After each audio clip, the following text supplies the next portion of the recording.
Let's start with all-purpose flour, sugar, cocoa powder,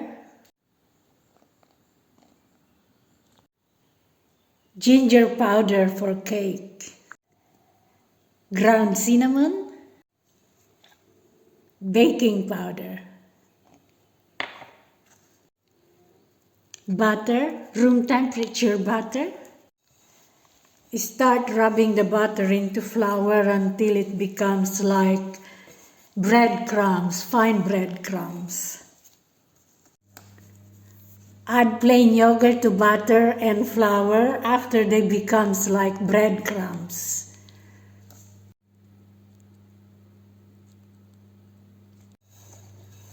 And start mixing until you form a dough. Looks good already and smells fantastic, very chocolatey.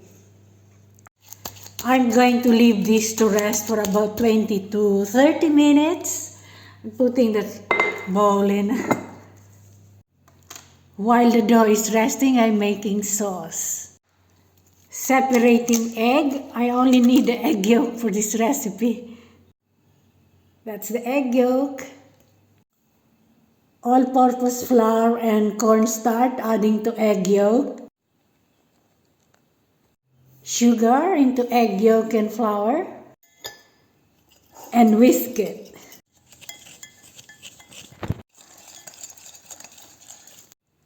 Heat the milk. Heating milk but not to boil it. Add the warm milk. Put it back to the pan again. Add some orange zest. Stir it continuously until it gets thick. It starts getting thick already and it will get thicker as it cools down. Transfer it to a bowl. Put some plastic cover. Keep it in the refrigerator. Dough is well rested. Now it's ready to roll out. Always start in the middle when rolling out pastry.